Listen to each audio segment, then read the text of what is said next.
Okay, so are you ready to dive deep today? Always ready. Awesome. Today, we're all about public transportation. Public transportation, huh? Yep, but with a fun twist. We're using a sample IELTS podcast as our guide. Oh, interesting. So we're learning about transportation and how to talk about it like an IELTS pro. Exactly. Yeah. Two birds, one stone. Love it. I think this is going to be super useful even for people who aren't taking the IELTS. I agree. I mean, who doesn't talk about transportation, right? Right. It's like a universal topic. Totally. Okay, so let's focus on the IELTS speaking part 1 for a bit. Sounds good. This is where they hit you with general topics, like transportation. They basically want to see how fluently you can chat in English. Fluency. It's more than just talking fast, though. Right. It's about connecting your ideas smoothly, using a good range of vocabulary, not sounding like a robot. Exactly. Natural but impressive. That's the sweet spot. I like that. Natural but impressive. Now, this IELTS podcast we're using, they're big on structure, especially in part 1. What do they say is the key to a great answer? Structure. Well, think of it like building a house. Okay, I'm intrigued. Lay the foundation for me. First, you answer the question directly, no rambling. That's your foundation. Gotcha. Straight to the point. Solid foundation. Then you add details and examples like the walls and the roof, make the answer interesting. So don't just say, I take the bus. Yeah. Tell me about the bus stop, the road, that kind of thing. Exactly.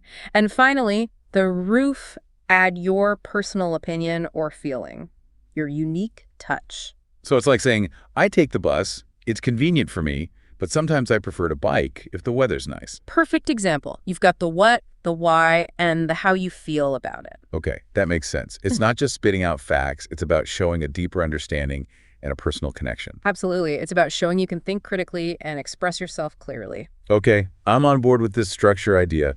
Now let's see it in action, shall we? Let's do it. Bring on the questions. All right, first question. How do you usually travel to work or school? The model answer they give starts with, I usually take the bus to work. Boom. Direct answer. So no messing around. Straight to the point. Then they add, the bus stop is just a short walk from my house and the ride takes about 30 minutes. See? Details. It's not just a bland statement anymore. We're getting a picture. Exactly. And to finish it off, they say, I find it very convenient because I can relax, listen to music, or even read a book during the journey. Sometimes I prefer to cycle if the weather is nice, as it's a great way to stay active. So they've added their personal preference and even an alternative mode of transport. Right. Shows they've thought about different options. Okay, foundation, walls, roof. We got it. What's the next question on our IELTS adventure? Let's see. What types of transport are popular in your country? Ooh, that's broader. It is. And the sample answer starts strong. In my country, public transport like buses, trains, and metros are the most popular, especially in urban areas. Straightforward, setting the scene. And then they explain why. They say, people prefer these because they are affordable and widely available. For example, in large cities, the metro is a common choice since it's fast and avoids traffic jams. Okay, so they're not just listing types of transportation. They're explaining the reasons behind their popularity. Exactly. And they go on to say, however, in smaller towns, people rely more on motorcycles and bicycles due to the lack of public transport infrastructure. Ah, so they're showing that it's not the same everywhere. Right. Different areas, different needs. I like it. It shows they're thinking about the bigger picture. Okay, this structure's really working for me. Let's keep going. What's next? Next up, do you prefer public transport or private transport? Oh, this one's getting personal. The model answer gets right to it. They say, I personally prefer public transport because it's more cost-effective and environmentally friendly. No hesitation, clear preference. And then they back it up with examples. For instance, taking the metro costs much less than maintaining a car, and it reduces pollution. It's not just, I like it better, it's, here's why. Right, and they even add, that being said, I do use my car occasionally, especially when I need to travel to remote areas where public transport isn't available. Ah, that's smart. They're not being rigid. Exactly. Shows they're flexible and realistic. Okay, ready for another one? Hit me with it. All right. Are there any problems with public transport in your area? Oh, that's a tricky one. Not just about preferences anymore. It is. The model answer starts by acknowledging the problems. Yes, there are a few issues. Straightforward. Then they get specific.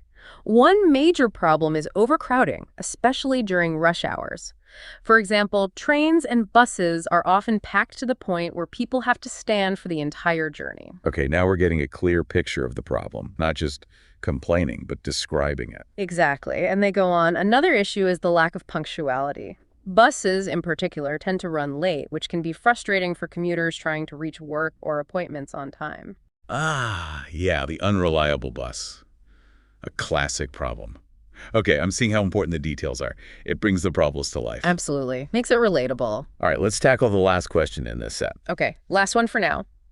Do you think people will use public transport more in the future? Ooh, predicting the future now. Right. And they start with, yes, I believe more people will rely on public transport in the future. Okay, so they stated their belief, clearly. But I'm sure they don't stop there. Nope. They back it up with reasons. Governments are investing in modern and eco-friendly systems like electric buses and high-speed trains, which are more attractive options. So they're looking at current trends and using them as evidence. Yep. They continue with, additionally, as fuel prices continue to rise, public transport might become the more economical choice for many people. Okay, so they're looking at it from different angles, environmental, economic, makes their prediction stronger. And they wrap it up nicely with, however, the extent of this change will depend on how well public transport systems are maintained and improved. Ah, smart. Recognizing that things can change. Exactly. It's not a guarantee, it's a possibility. Okay, we've gone through 5 questions and their model answers. What do you think? Is the structure working? I'm impressed. It's not just about answer the question, it's about giving context, examples, and personal opinions. And using a good range of vocabulary along the way. Totally. I'm already thinking about how I can use this in my everyday conversations. I know, right? It's useful beyond the IELTS. Okay, let's take a quick break and then we'll dive into the expert tips from the podcast, the secrets to scoring high. Sounds good to me. Okay, break time's over. Back to the IELTS wisdom. Let's get those high scores. Yeah. So what do the IELTS experts say is crucial for acing the speaking test? Well, they highlight 4 main things. Vocabulary. Vocabulary. We saw some fancy words in those model answers. Right, like eco-friendly, overcrowding. It's about using the right words for the topic. Okay, so for public transportation, what kind of words should we be using? Think infrastructure, congestion, sustainable. Words that show you really know your stuff. So ditch the vague stuff and use powerful, specific vocabulary. Got it. What about fluency? What's the secret sauce there? Fluency is all about speaking smoothly.